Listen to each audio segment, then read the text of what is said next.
भूकंप क्या होता है? भूखंड पर पृथ्वी की आंतरिक उथल पुथल के कारण होने वाले कंपन को ही क्या बोलते हैं? भूकंप बोलते हैं। ये जो कंपन होता है, ये भूगर्भ में एनर्जी के रिलीज होने के कारण होता है। ओके। भूकंप के कंपन के दौरान कई सारी तरंगे जो होती हैं वो उत्पन्न होती हैं। ये तरंगे जिस पॉइंट से उत्पन्न होती हैं उस पॉइंट को क्या बोलते हैं? फोकस बोलते हैं, या फिर भूकंप मूल या भूकंप केंद्र कहा जाता है। जिस पॉइंट से ये तरंगे जो होती हैं, भूकंपी तरंगे जो होती हैं वो उत्पन्न होती हैं, उसे क्या कहते हैं? भूकंप मूल या भूकंप केंद्र कहते हैं। और उत्पन्न होने के बाद में ये तरंगे जो होती हैं वो चारों ओर गति करती हैं। ठीक है, पृथ्वी के अंदर चारों ओर गति करती हैं। वो पॉइंट जहाँ पर इन भूकंपीय तरंगों को सबसे पहले महसूस किया जाता है, उस पॉइंट को क्या बोलते हैं? भूकंप अधिकेंद्र कहते हैं, या फिर एपिसेंटर बोलते हैं। ठीक है फ्रेंड्स, बहुत ही इंपॉर्टेंट चीज बता रहा हूं आपको मैं, ध्यान रखिएगा। जिस पॉइंट से भूकंपी तरंगे उत्पन्न होती हैं उसे क्या बोलते हैं? भूकंप मूल या भूकंप केंद्र बोलते हैं। और जिस पॉइंट पर इन भूकंपी तरंगों को सबसे पहले महसूस किया जाता है उसे क्या बोला जाता है? भूकंप अधिकेंद्र कहा जाता है, या फिर एपिसेंटर कहा जाता है। ये जो एपिसेंटर होता है, ये भूकंप केंद्र मतलब फोकस के ठीक ऊपर 90 डिग्री पर होता है। ठीक है, ये चीज भी आप ध्यान रखिएगा। एक और इम्पॉर्टेंट पॉइंट, भूकंप आने से पहले वायुमंडल में रेडॉन गैसों की मात्रा में एकदम से वृद्धि हो जाती है, जो कि भूकंप आने का संकेत होती हैं।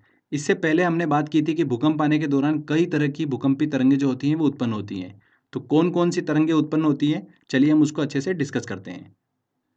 तो जो तरंगे उत्पन्न होती हैं वो होती हैं पी तरंगे, एस तरंगे और एल तरंगे। कभी कभी एग्जाम में डायरेक्टली पूछ लेते हैं कि निम्न में से कौन सी भूकंपी तरंगे हैं? पी तरंगे, एस तरंगे और एल तरंगे। ध्यान रखिएगा, ये 3 टाइप की भूकंपी तरंगे होती हैं।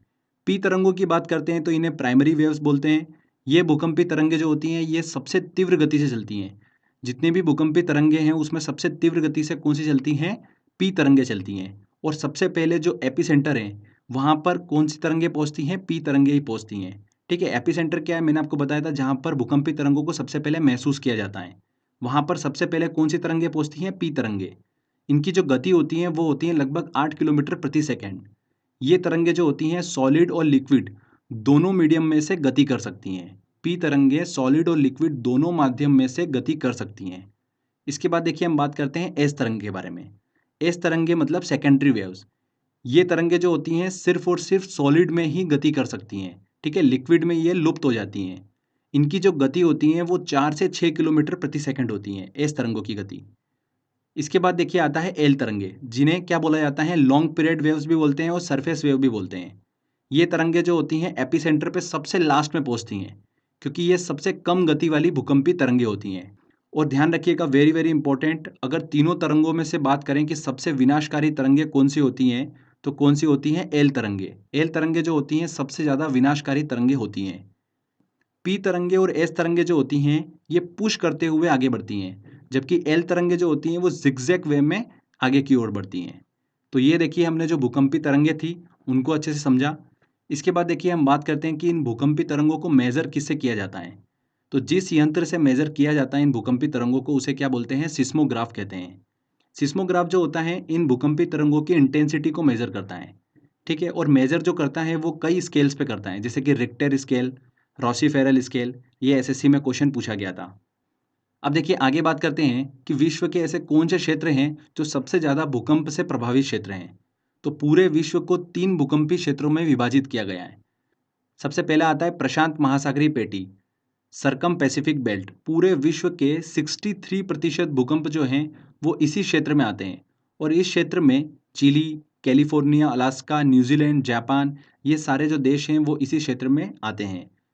सेकंड नंबर पे देखिए आता है हमारा मिड कॉन्टिनेंटल बेल्ट। इसे क्या बोला जाता है? मध्य महाद्वीपीय पेटी। पूरे विश्व के 21% भूकंप जो हैं वो इसी क्षेत्र में आते हैं। और ध्यान रखिएगा भारत का भूकंपीय क्षेत्र भी इसी बेल्ट में आता है, मिड कॉन्टिनेंटल बेल्ट में। इसके बाद देखिए तीसरा जो क्षेत्र आता है वो आता है मध्य अटलांटिक पेटी, मिड अटलांटिक बेल्ट। पूरे विश्व के 16% भूकंप जो हैं वो इसी क्षेत्र में देखने को मिलते हैं। तो ये देखिए हमने बात करी कि विश्व के ऐसे कौन से क्षेत्र हैं जो सबसे ज़्यादा भूकंप से प्रभावित हैं। तो सबसे ज़्यादा कौन सा प्रभावित है? प्रशांत महासागरीय पेटी। इसके बाद देखिए एसएससी में क्वेश्चन पूछा गया था कि भूकंप आने के जो प्रमुख कारण होते हैं वो क्या होते हैं। ठीक है, तो वो भी हम डिस्कस कर लेते हैं।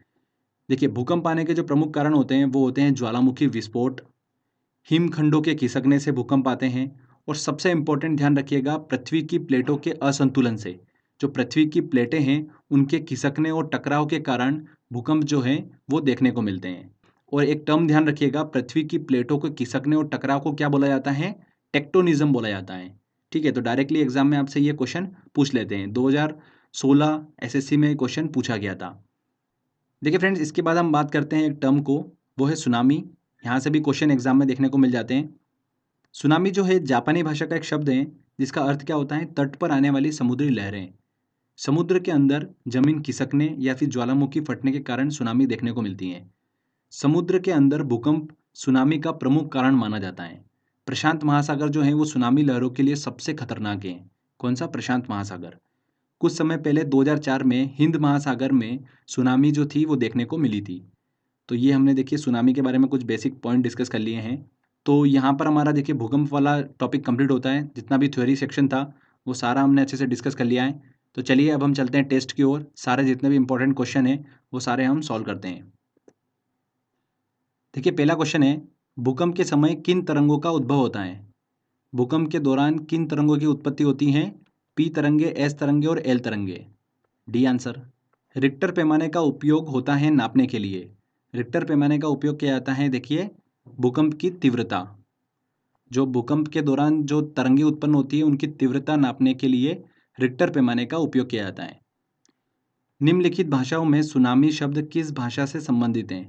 सुनामी जो है एक जापानी शब्द है। अगला क्वेश्चन लेते हैं।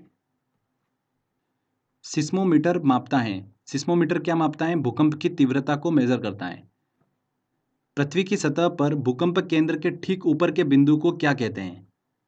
देखिए भूकंप केंद्र मतलब जहां से भूकंपी तरंगे जो हैं वो उत्पन्न होती हैं, उसके ठीक ऊपर 90 डिग्री पर एक बिंदु होता है जहां पर भूकंपी तरंगों को मेजर किया जाता है। सबसे पहले उसे क्या बोला जाता है? एपिसेंटर बोला जाता है, अधिकेंद्र बोला जाता है। तो यहाँ पर सी आंसर सही होगा। एसएससी देखिए 2015 में क्वेश्चन पूछा गया था। सुनामी का मुख्य कारण क्या है? सुनामी का देखिए मुख्य कारण क्या होता है? समुद्र के अंदर भूकंप आना सुनामी का मुख्य कारण होता है। ठीक है, चलिए अगला क्वेश्चन लेते हैं। भूकंप का कारण होता है। भूकंप का प्रमुख कारण क्या होता है? टेक्टोनिज्म, पृथ्वी की जो आंतरिक परतें होती हैं उनके टकराव के कारण भूकंप जो होता है वो उत्पन्न होता है। C answer. भूगर्भ में जिस स्थान पर भूकंपी तरंगों की उत्पत्ति होती है उस स्थान को कहते हैं, जिस पॉइंट से भूकंपी तरंगें उत्पन्न होती हैं उसे क्या कहते हैं? भूकंप केंद्र या फोकस कहते हैं।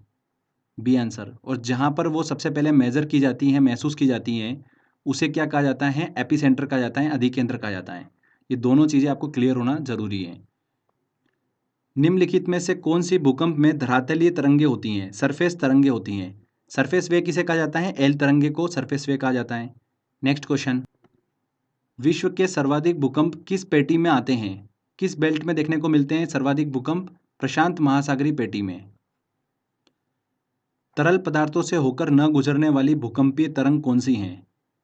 देखिए पी तरंगे जो हैं सॉलिड और लिक्विड दोनों मीडियम से गति करती हैं। एस तरंगे सिर्फ और सिर्फ सॉलिड मीडियम में ही गति करती हैं, लिक्विड मीडियम में गति नहीं करती हैं, तरल पदार्थों से होकर नहीं गुजरती हैं। बी आंसर यहाँ पर सही होगा। भूकंप आने से पहले वायुमंडल में किस गैस की मात्रा में वृद्धि हो जाती है? भूकंप आने से पहले वायुमंडल में रेडॉन गैस में वृद्धि देखने को मिलती है। ये भी एग्जाम में क्वेश्चन पूछा गया था। तो फ्रेंड्स देखिए यहाँ पर हमारा ये टेस्ट वाला सेक्शन कंप्लीट होता है। भूकंप वाला जो टॉपिक है ये छोटा सा ही है, बट यहाँ से कई सारे एग्जाम में क्वेश्चन देखने को मिलते हैं। तो आई होप आपने ध्यान से समझा होगा और टेस्ट भी अच्छे से लगा लिया होगा। तो फ्रेंड्स अगर आपको ये वीडियो अच्छा लगा है तो प्लीज़ वीडियो को लाइक करिए, शेयर करिए और कमेंट करके ज़रूर बताइएगा वीडियो कैसा लगा। अगर आपने अभी तक चैनल को सब्सक्राइब नहीं करा है तो सब्सक्राइब भी कर लीजिए, क्योंकि इस तरीके के जब भी वीडियो मैं अपलोड करूँगा आपको उसका बेनिफिट मिलता रहेगा। तो फ्रेंड्स मिलते हैं अगले वीडियो में। जय हिंद, जय भारत।